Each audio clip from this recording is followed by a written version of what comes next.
जो balance of payment है, balance of payment होता क्या है? बैलेंस ऑफ पेमेंट होता है अकाउंटिंग स्टेटमेंट, एक अकाउंटिंग स्टेटमेंट जिसमें हम क्या करते हैं? रिकॉर्ड, इकोनॉमिक ट्रांजैक्शंस को रिकॉर्ड करते हैं। और वो इकोनॉमिक ट्रांजैक्शंस किसके बीच में होती है? वो होती है जो हमारी कंट्री के रहने वाले रेजिडेंट्स होते हैं और रेस्ट ऑफ द वर्ल्ड के साथ। तो बैलेंस ऑफ पेमेंट एक अकाउंटिंग स्टेटमेंट है जिसमें सारी चीजें रिकॉर्ड होती है। कौन सी चीजें? इकोनॉमिक ट्रांजैक्शंस को रिकॉर्ड किया जाता है, जो इकोनॉमिक ट्रांजैक्शंस हमारे कंट्री के रेजिडेंट्स और रेस्ट ऑफ द वर्ल्ड के बीच में होती है। अब जो इकोनॉमिक ट्रांजैक्शंस है, इसमें क्या क्या आता है?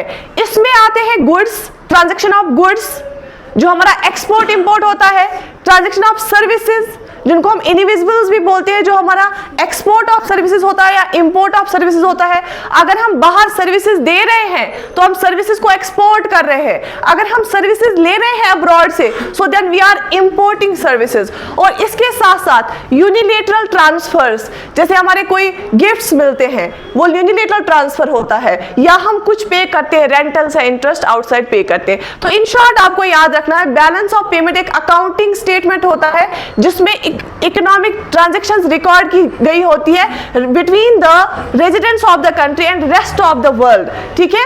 और जो ये बैलेंस ऑफ पेमेंट होता है ये एक फिस्कल ईयर के लिए देखा जाता है, एक फाइनेंशियल ईयर के लिए देखा जाता है। हमारा फाइनेंशियल ईयर कौन सा होता है? 1 अप्रैल से लेके 31 मार्च तक। तो दैट मीन्स हम जब 1 अप्रैल से लेके 31 मार्च तक कैलकुलेट करते हैं, राइट?